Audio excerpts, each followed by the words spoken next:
تو بنا تمہید کے میں اپنی بات رکھنے کی کوشش کرتا ہوں۔ ویسے فردوسی صاحب نے بہت لمبی چوڑی تمہید باندھ دی ہے۔ آج انہوں نے ہمیں ایک سیمینار کا ٹاپک دیا اور اس کے حساب سے مجھے لکھ کر کے لانا تھا، تو میں لکھ کر کے لایا ہوں اور آپ کے حوالے کرنے والا ہوں۔ آج کی تعلیم اور اخلاقی بحران۔ آج کا انسان سائنسی، تکنیکی اور مادی ترقی کی بلند ترین منزلوں کو چھو رہا ہے۔ دنیا ایک گلوبل ولیج بن چکی ہے۔ معلومات چند لمحوں میں ایک کونے سے دوسرے کونے تک پہنچ جاتی ہے، اور مصنوعی ذہانت یعنی کہ آرٹیفیشیل انٹیلیجنس نے انسانی زندگی کو بے حد آسان بنا دیا ہے۔ مگر افسوس کے ساتھ یہ حقیقت بھی سامنے آتی ہے کہ اخلاقی قدریں زوال پذیر ہو رہی ہیں۔ جھوٹ، خود غرضی، بے ایمانی، عدم برداشت، نفرت، منافقت جیسے رویے ہمارے معاشرے میں عام ہو چکے ہیں۔ یہی کیفیت دراصل اخلاقی بحران کے زمرے میں آتی ہے۔ جب انسان اپنی خواہشات، مفادات اور انا سچائی، انصاف اور انسانیت پر ترجیح دینے لگے تو معاشرہ اندر سے کھوکھلا ہونے لگتا ہے۔ اخلاقی بحران صرف ایک فرد یا خاندان کا مسئلہ نہیں، بلکہ پورے سماج کی بیماری ہے۔ آج تعلیم کا مقصد زیادہ تر اچھی نوکری، دولت اور شہرت حاصل کرنا بن گیا ہے، جبکہ کردار سازی، انسان دوستی اور سماجی ذمہ داری کو پس پردہ ڈال دیا گیا ہے۔ نتیجہ یہ ہے کہ تعلیم یافتہ افراد کی تعداد تو بڑھ رہی ہے، مگر اخلاقی طور پر مضبوط انسان کم ہوتے جا رہے ہیں۔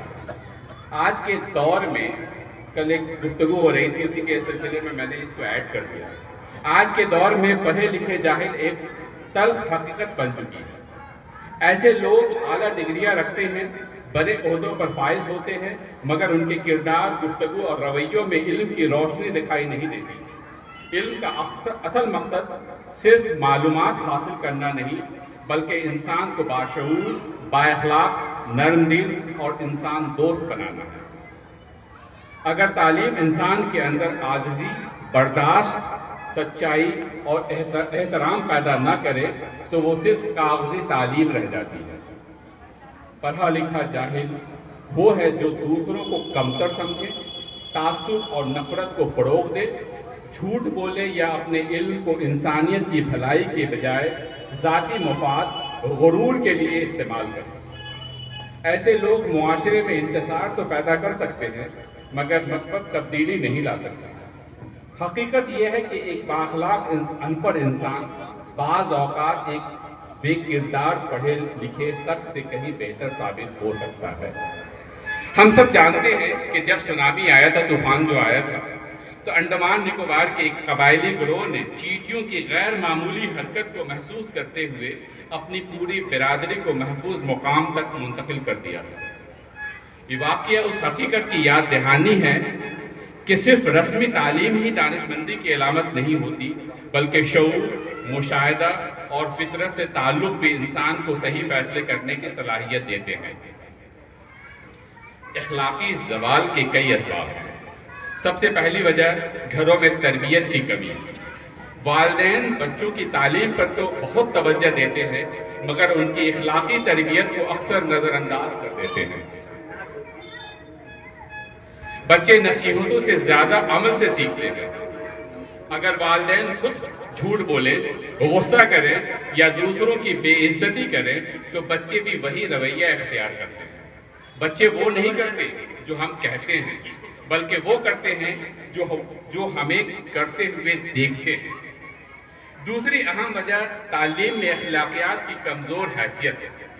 ہمارے تعلیمی ادارے طلبہ کو امتحان میں کامیاب ہونا تو سکھاتے ہیں، مگر اچھا انسان بننے کی تربیت کم دیتے ہیں۔ طلبہ کے اندر کمپٹیشن کا جذبہ تو پیدا کر دیا جاتا ہے، مگر خدمت خلق، برداشت اور انسان دوستی کا جذبہ پیدا کم کیا جاتا ہے۔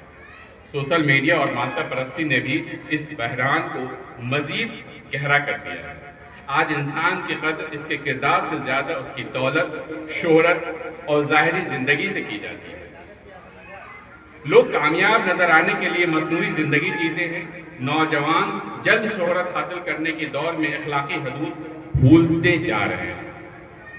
اصل دکھ یہ نہیں ہے کہ مصنوعی ذہانت یعنی آرٹیفیشل انٹیلیجنس نے زبان سیکھ لی، بلکہ یہ ہے کہ انسان نے محسوس کرنا چھوڑ دیا ہے۔ ایک امریکہ کی بہت مشہور شاعرہ ہے، انہوں نے ایک خوبصورت سا سوال اٹھایا تھا۔ وہ کہتی ہیں، بتاؤ آپ اپنی انمول زندگی کے ساتھ کیا کرنے والے ہیں؟ یہ سوال ہمیں زیادہ کامیاب یا زیادہ مصروفیت کی طرف نہیں بلاتا، بلکہ زندگی کو پوری شدت، احساس اور شعور کے ساتھ جینے کی دعوت دیتا ہے۔ یہ ہمیں یاد دلاتا ہے کہ انسان کے اندر ایک ایسا جہان بھی موجود ہے جسے نہ ناپا جا سکتا ہے، نہ خریدا جا سکتا ہے، اور نہ ہی کسی مشین میں قید کیا جا سکتا ہے۔ آج والدین کی ایک بڑی کمزوری یہ بھی ہے کہ وہ بچوں کے مستقبل کے فیصلے خود کرتے ہیں۔ اکثر بچوں کی خواہشات، دلچسپیوں اور صلاحیتوں کا احترام نہیں کیا جاتا۔ والدین سمجھتے ہیں کہ بچے ابھی اتنے سمجھدار نہیں کہ اچھے اور برے کا فیصلہ کر سکیں۔ حالانکہ اے آئی اور جدید ٹیکنالوجی کے اس دور میں آج کے بچے کئی معاملات میں ہم سے زیادہ باخبر اور آگے نکل چکے ہیں۔ ضرورت اس بات کی ہے کہ بچوں پر اپنی مرضی مسلط کرنے کے بجائے انہیں متبادل راستے دیے جائیں، تاکہ وہ اپنی دلچسپی اور صلاحیت کے مطابق راستہ منتخب کر سکیں۔ یہ کرو، یہ مت کرو کا زمانہ اب گزر چکا ہے۔ آج کے بچوں کا اعتماد، مکالمہ، رہنمائی اور عملی مثالوں کی ضرورت ہے۔ اخلاقی اقدار صرف باتوں یا دعووں سے پیدا نہیں ہوتی، بلکہ انسان کے کردار اور عمل سے ظاہر ہوتی ہے۔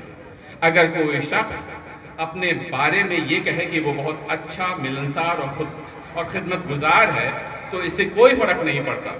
اصل اہمیت اس کے عمل سے۔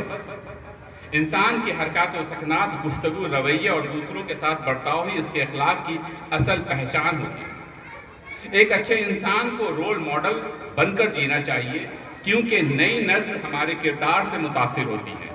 اگر ہم چاہتے ہیں کہ بچے سچ بولیں، احترام کریں اور انسانیت سے محبت کریں، تو ہمیں خود ان کی صفات کا عملی نمونہ بننا ہوگا۔ دنیا کے مختلف مفکرین، فلسفیوں اور اسکالرز نے اخلاقی اقدار کو انسانی زندگیوں کی بنیاد قرار دیا ہے۔ ہم لوگ جانتے ہیں، ایرسٹوٹل کے مطابق انسان کا کردار اس کی عادتوں سے بنتا ہے۔ اچھے اعمال کو بار بار دہرانے سے اچھا اخلاق پیدا ہوتا ہے۔ کانٹ ایک بہت بڑے فلاسفر رہے ہیں۔ ان کے نزدیک اخلاق کا اصل معیار نیت ہے۔ اگر نیت سچی اور فرض پر مبنی ہو تو عمل کا اخلاق کہلائے گا۔ ہمارے راشٹرپتا مہاتما گاندھی نے سچائی اور عدم تشدد کو اعلیٰ اخلاقی اقدار قرار دیا اور کہا کہ اخلاق کے بغیر ترقی بے معنی ہے۔ مشتاق صاحب کے فیورٹ شاعر علامہ اقبال صاحب نے خود ہی کردار اور امن کو قومی ترقی کی بنیاد قرار دیا ہے۔ ان کے نزدیک اخلاق کمزوری قوموں کی زوال کا سبب بنتی ہے۔